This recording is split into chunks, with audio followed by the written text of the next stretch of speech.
Hello and welcome back to Abhyudaya classes UP. आज के इस वीडियो में हम यूपी पुलिस कांस्टेबल का हिंदी के पेपर का बहुत सारा हमने प्रैक्टिस सेट लगाया हुआ है, करा हुआ है।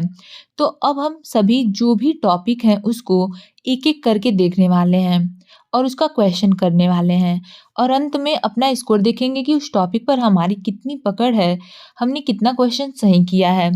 तो चलिए शुरू किया जाए।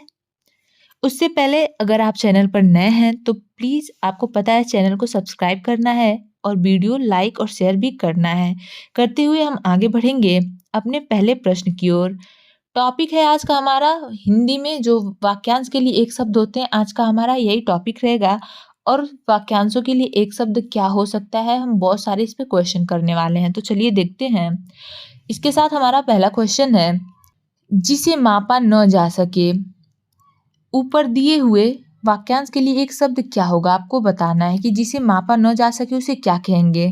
सीमित कहेंगे, परिमाप कहेंगे, अपरिमेय कहेंगे या अप्रमेय कहेंगे। तो हमें पता है कि जिसे मापा न जा सके उसे हम क्या कहते हैं, अपरिमेय कहते हैं। विकल्प तीसरा हमारा सही हो जाएगा।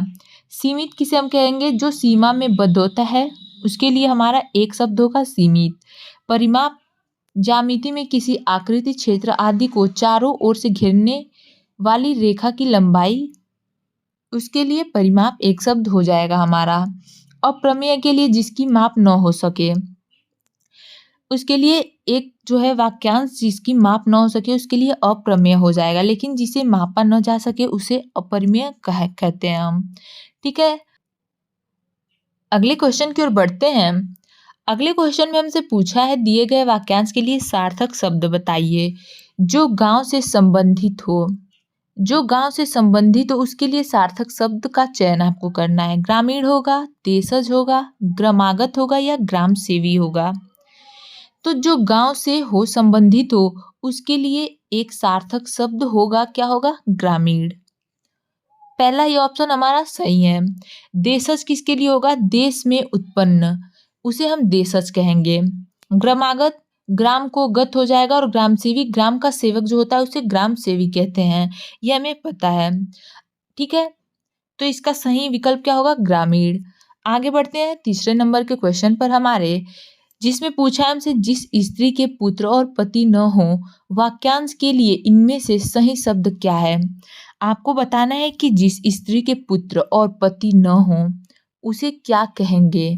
इसके लिए एक शब्द क्या होगा इस वाक्य के लिए, सधवा होगा, विधवा होगा या कबीरा होगा या अवीरा होगा। तो हमें पता है विधवा किसे कहते हैं, जिस स्त्री का पति मर चुका हो उसे विधवा कहते हैं। सधवा किसे कहते हैं, जिसका पति हो उसे सधवा कहते हैं। तो इसके लिए क्या हो जाएगा, कबीरा होगा नहीं, विधवा, सधवा, ये कोई भी ऑप्शन नहीं होगा। एकमात्र हमारा विकल्प क्या बचता है, ऑप्शन नंबर 4 अवीरा। जिस स्त्री के पुत्र और पति न हो, दोनों ही न हो, उसे क्या कहते हैं, अवीरा कहते हैं। ठीक है, अगले क्वेश्चन की ओर बढ़ते हैं। हाँ, ये क्वेश्चन करने से पहले आपको बता दें कि वीडियो के अंत में हम बहुत सारे और भी वाक्यांश होंगे जिसके लिए एक शब्द क्या होगा उस पर चर्चा एक बार कर लेंगे, जो भी इम्पोर्टेंट होगा हमारा। इसमें हमसे पूछा है, बरसात के 4 महीने वाक्यांश के लिए सार्थक शब्द है। आपको बताना है कि बरसात के 4 महीने वाक्यांश के लिए सार्थक शब्द क्या होगा। 4 मासा होगा, चौमासा होगा, 12 मासा होगा। इसमें 12 स्टार्टिंग में ही है तो ये तो होगा नहीं, ऑप्शन को आप ऐसे ही हटा सकते हैं। बरसात होगा, ये भी नहीं होगा। अब आपको 4 मासा और चौमासा में बताना है कौन सा होगा, बताएंगे।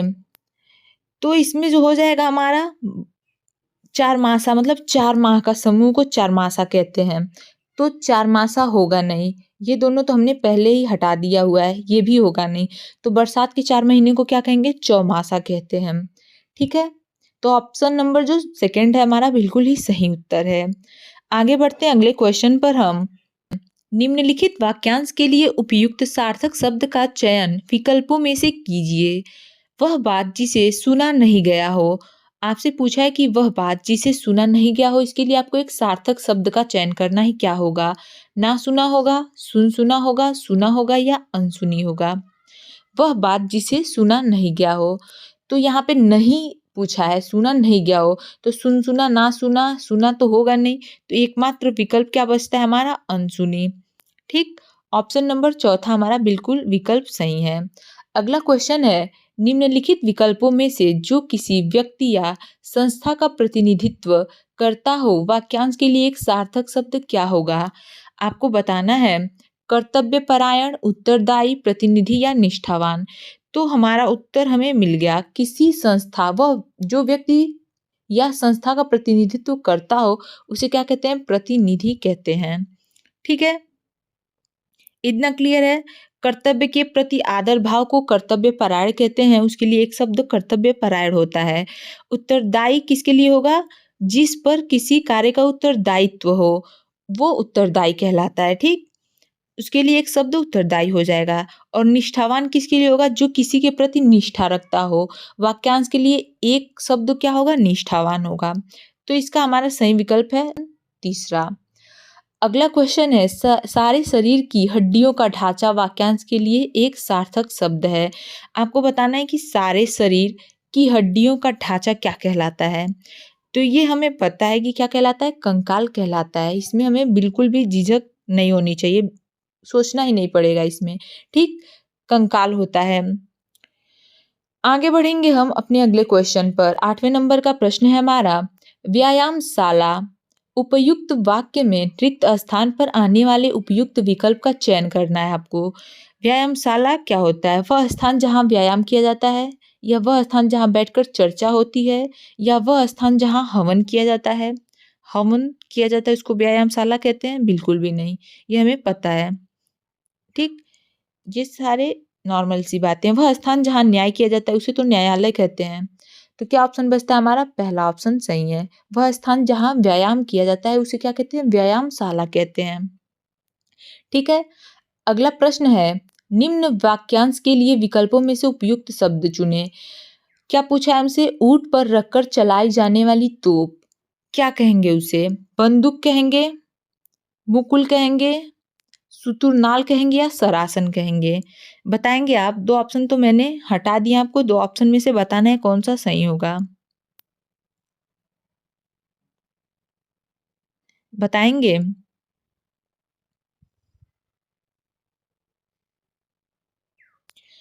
तो मुकुल हमें पता है वो पौधा जिसमें कलियां निकली हो उसे मुकुल कहते हैं। बंदूक आपको पता ही है क्या होता है। सरासन क्या होता है, बाढ़ चलाने का एक अस्त्र होता है। तो सरासन भी यहाँ पे हट जाता है हमारा ऑप्शन। तो एकमात्र हमारा सही विकल्प क्या बचता है, सुतुर नाल। ऊंट पर रखकर चलाई जाने वाली तोप को क्या कहते हैं, सुतुर नाल कहते हैं। ओके, इतना क्लियर है। आगे बढ़े। अगला क्वेश्चन है हमारा, निम्नलिखित वाक्यांश के लिए एक सार्थक शब्द चुनिए। ऐसी बात जो लोग परंपरा से सुनते आए हो उसे क्या कहेंगे, सेव कहेंगे, स्मरणीय कहेंगे, किंवदंती कहेंगे, या अनुसूया कहेंगे। बताएंगे कि ऐसी बात जो लोग परंपरा से सुनते आए हो उसे क्या कहेंगे, उसे किंवदंती कहेंगे। ऐसी बात जो लोग परंपरा से सुनते आए हो उसे हम किंवदंती कहेंगे, कहते हैं। ठीक है, तो ये था हमारा कुछ प्रश्न। अब कुछ इंपॉर्टेंट जो वाक्यांश के लिए एक शब्द होते हैं उस पर भी हम चर्चा कर लेते हैं। तो चलिए देखते हैं। देखिए, वाक्यांश जो है वापस आया, उसके लिए एक शब्द क्या हुआ, प्रत्यागत होगा। इस चीज को भी आप ध्यान में रखेंगे, कहीं नोट कर लेंगे। जिसका वर्णन नहीं होता उसे क्या कहते हैं, वर्णनातीत कहते हैं। अगम किसे कहते हैं, जहां पहुंचा न जा सके, उसके लिए एक शब्द क्या होगा, वाक्यांश के लिए अगम होता है। ठीक है, अस्थावर जो स्थिर रहे, अपरिमेय जिसकी नाप तौल न हो सकी, ये भी हमने चर्चा किया हुआ था इस पर। निर्भय क्या होता है, जिसको भय न हो उसे निर्भय कहते हैं। आगे बढ़ते हैं। अभी हमने एक क्वेश्चन देखा था, जिस महिला का पुत्र और पति दोनों ही न हो उसे क्या कहते हैं। तो हमें पता है पुत्र और पति न हो उसे अवीरा कहते हैं, और जिसका बस सिर्फ पति नहीं हो उसको विधवा कहते हैं। और जिस महिला का विवाह नहीं हुआ उसे क्या कहते हैं, अनूढ़ा कहते हैं। वाक्यांश के लिए एक शब्द क्या होगा, अनूढ़ा होगा। जिससे कोई कार्य सिद्ध हो उसे साधक कहेंगे, और वह पुरुष जिसकी पत्नी मर गई हो उसे विधुर कहते हैं। जिसका चिंतन नहीं किया जा सके उसे अचिंत्य, और अपने लिए किए हुए उपकार को भुला देने वाला उसे क्या कहते हैं कृतघ्न कहते हैं। जो किए गए उपकार को भुला दे उसे कृतघ्न कहते हैं। जिसका कुछ ही समय में नाश हो जाए, वाक्यांश के लिए एक शब्द क्या होगा? क्षणभंगुर हो जाएगा। जो अपने स्थान से अलग नहीं किया जा सके उसे अच्युत कहेंगे। और कुछ देख लेते हैं प्रश्न हम। पर्वत के नीचे तलहटी की भूमि, उपत्यका कहते हैं उसको। जो अच्छे कुल में उत्पन्न हुआ उसे कुलीन कहते हैं। वाक्यांश के लिए एक शब्द क्या होगा? कुलीन होगा। जहाँ सैनिक निवास करते हो उसे छावनी कहते हैं, ये हमें पता है। जिसने इंद्रियों को अपने वश में कर लिया हो, वाक्य के लिए क्या होगा? वाक्यांश के लिए एक शब्द जितेंद्रिय कहते हैं। तैरने की इच्छा तितिर्षा हो जाएगा। जो बहुत बोलता हो, वाचाल हमें पता है, जो बहुत बोलता है उसे हम कहते हैं वाचाल। उसके बाद बधिर के लिए वाक्यांश क्या होगा? जो सुनता न हो, उसके लिए वाक्यांश के लिए एक शब्द बधिर हो जाएगा। और जिसका संबंध निम्न या अछूत जाति से हो उसे अंत्यज कहते हैं।